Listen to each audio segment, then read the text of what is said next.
প্রতিবারই ইভেন্ট বের করতে গেলে আমার একটা না একটা ধান্দা লাগে করা, তবে এইবার ওগো পাড়ার বিচারা বিচিরাই দেখে দাও আমার বুড়ো বউ কষি সওয়াল নিয়ে নাং করছে যে ধরা খাইছে। সাড়ে সপন আগে সব আইসো। এ ভাই আপনি এসব কি করছেন? ওই যে গেমে হলো ইভেন্ট আছে ওইটা বের করার জন্য আপনার ঘরের থেকে ওটা দাম চুরি করে হলো ইভেন্টটা বের করবো, আপনি কি সব করছেন? ওরে ভাই তোর তো কোনো দোষ নেই, দোষ হলো ওই বুড়ো মা। ওই তোর ডাহেনি আইছে, আমি তো বুঝি ও সহিমহি কি চাহিদা। শালা মিংসে, তুই না পারলে আমি কি করব? এই এই আমি যদি না পারি তা পারবি কিরা? দুটো সালমে হলো কেমন হলো? ও তা তোর সিয়ারার সাথে মিল করলেই ভাবিয়ে নে, তোর মতো কালা নাই আমার সলবাল কোটা। এই তুই কি করতে যাচ্ছিস? কি করতে যাচ্ছি তুই বুঝতে দিস না?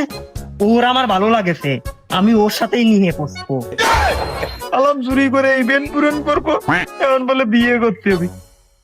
তালি হলো কয়টা যৌতুক চাই বসে ইভেন্টটা তাড়াতাড়ি কমপ্লিট হয়ে যাবে। আমি রাজি রাজি, কিন্তু আমার একটা শর্ত আছে। এর আবার শর্ত? তা কি শর্ত কদেই? ও ভাই তেমন কিছু না, ওই 1000 টাকা হলে হয়ে যাবে না, ইভেন্টটাও পূরণ হয়ে যাবে না। কি 5,000? ভাই 5,000 না, আমি তো 10,000 টাকা দেবো, সাথে আমি তোদের বিয়ে দিয়ে দেবো। তাও তুই এই বুড়ো মা নিয়ে যা ভাই, আমার জীবনটা বাঁচা, আমি যে মলাম। না না না ঠিক আছে, তাহলে তাহলে বান্দাটা খোলেন। ও লতিফ ভাই, তাহলে একটু বাড়ি উঠেও দিয়ে আসেন, আমি মানবেন না এত সহজে।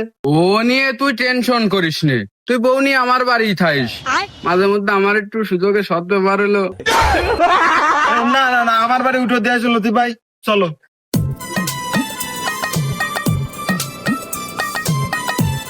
তা তোর বউটা একটু আনবক্সিং কর, একটু দেখে কেমন হয়েছে। সেকেন্ড হ্যান্ড জিনিসের আবার আনবক্সিং তাও করি, যেহেতু শখ করে নিয়ে এলাম।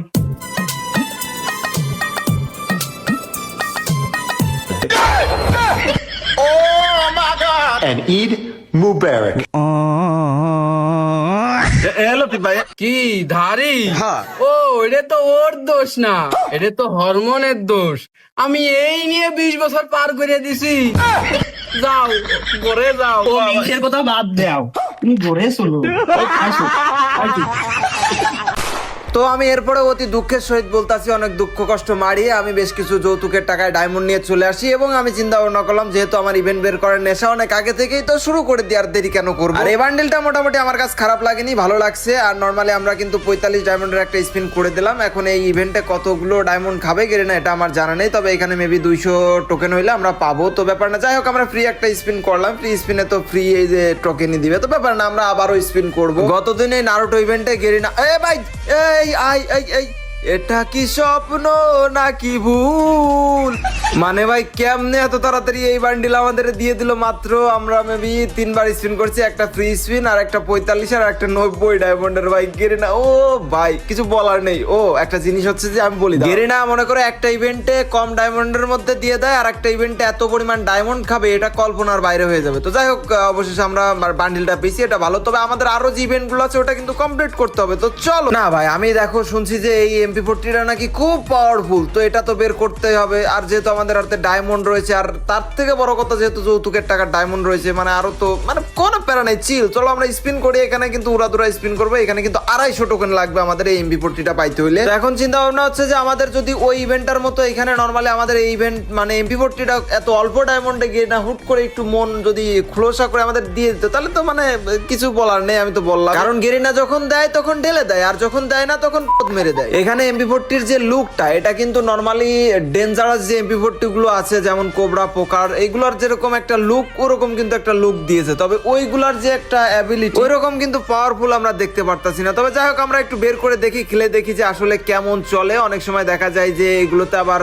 রেড নাম্বারের সংখ্যা বেশি পড়ে, আবার দেখা যাক। যাই হোক, আমরা স্পিন গুলো করতে থাকি। এখানে কিন্তু আমাদের টোকেন মোটামুটি 118টা টোকেন হয়েছে, আর টোটাল হচ্ছে যেহেতু 250 টোকেন লাগবে, সেহেতু আমাদের স্পিন করতে হবে। আর এইদিকে আমরা ডায়মন্ডের দিকে খেয়াল করলে দেখতে পারতেছি ডায়মন্ডের সংখ্যা কিন্তু একদম কমে এসেছে, তার মানে ডায়মন্ড আমাদের আরো লাগতে পারে। আমি তো বারবারই বলি ভাই আমি থেমে থাকা ছেলে নয়, আমি ইভেন্ট গুলো বের না করা পর্যন্ত তো থামবো না। তো এই জন্য গেরিনা আমার সাথে যতই টাল্টু পাল্টু করুক, যতই আমাকে টোকেন গুলো অল্প অল্প করে দিক, এখানে দেখো অনেক সময় 4টা 5টা দিচ্ছে, অনেক সময় 8টা 10টা এরকম করে টোকেন দিচ্ছে। তো ব্যাপার না, আমরা যেহেতু একটু ক্যারেক্টারটা চেঞ্জ করে আসি, যদি একটু মায়া দয়া করে গেরিনা। আরে ভুলে কই স্পিন মারছে। সমস্যা নেই, আমাদের টোকেন তো সেমই, মানে ওইটার টোকেন আর এটার টোকেন একই। তো যাই হোক প্যারা নেই, আমি আরো ভাবছি 90 ডায়মন্ড গেছে গা। টোকেন অলরেডি কিন্তু আমাদের 171টা টোকেন হয়েছে। তবে এখন পর্যন্ত আমরা চিন্তায় আছি যে এই ডায়মন্ডের মধ্যে কি গেরিনা আমাদেরকে একটু দিয়ে দেবে। তবে আমি চিন্তা ভাবনা করতেছি যে এইখানে মনে হয় না গেরিনা দেবে, কারণ হচ্ছে যে এইখানে কিন্তু অন্যান্য কোনো প্রকার আইটেম নেই, যেটা মানে ভালো রেয়ার আইটেম নেই, যেটা টোকেনের মাধ্যমে আর কি এক্সচেঞ্জ করে নিব। তো যাই হোক এখানে আমাদের ডায়মন্ড শেষ। তো চলো আমরা আবার ডায়মন্ড নিয়ে চলে আসি। প্যারা নাই, চিল, দেখা যাক আমাদের আর কত ডায়মন্ড খাই। আমরা টোকেনের দিকে খেয়াল করলে দেখবো অলরেডি কিন্তু 222টা টোকেন হয়ে গেছে, আর সামথিং কিছু টোকেন লাগে। তো এখানে 31 টোকেন হয়ে গেল। আমরা আবার 90 স্পিন করে যাব, কারণ দ্রুত স্পিন করতে হবে, আমাদের দ্রুত এমপি40টা নিতে হবে, কারণ আমার মনে হচ্ছে যে এখানে আর বেশি খুব একটা ডায়মন্ড লাগছে না। এখানে অলরেডি আমরা 242 টোকেনে চলে এসেছি। এবার কি আমরা 90 স্পিনে বাকি 8টা টোকেন পেয়ে যাব কিনা? হ্যাঁ মনে হচ্ছে যে পেয়ে যাব। ও ভাই কাটায় কাটায় একদম 250 টোকেন। তো যাই হোক আমরা এক্সচেঞ্জ করে নিই, দেখা যাক লুকটা কেমন আসে ভাই। কংগ্রাচুলেশন পেয়ে গেলাম। এবং ও ভাই অ্যানিমেশনটা বানাইছে ভাই একেবারে পুরো মাথা নষ্ট অ্যানিমেশন এমপি40টার। এই অ্যানিমেশনটা দেখেই কিন্তু অধিকাংশ প্লেয়াররা এমপি40টা নিয়েছে। ওর অ্যাবিলিটির দিকে কিন্তু অনেকে তাকায়। আর বাদ থাকলো আমাদের এই অ্যানিমেশনটা চিন্তা ভাবনা করতেছে, আপাতত এটা নিব না। আর নরমালি স্টোরে যে সকল ইভেন্ট আছে ওগুলা কিন্তু সব বলতে গেলে আমাদের কমপ্লিট হয়ে গেছে। তো আপাতত এখানে আমাদের আর তেমন কিছু নেয়ার মতো নাই। আর আজকের এই ভিডিও থেকে গাইস তোমরা 3,10,000 সাবস্ক্রাইবার কমপ্লিট করে দিবা অবশ্যই অবশ্যই, ভালোবাসার ভাই ব্রাদার যারা আছো। আর কমেন্টে জানাও ভিডিওটা কেমন লাগলো, বেশি বেশি একটু শেয়ার ভালোবাসা দিয়ে দিও। তো যাই হোক দেখা হচ্ছে পরবর্তী সুন্দর ভিডিওতে। সে পর্যন্ত তোমরা সকলে ভালো থাকো, সুস্থ থাকো। আল্লাহ হাফেজ গাইস।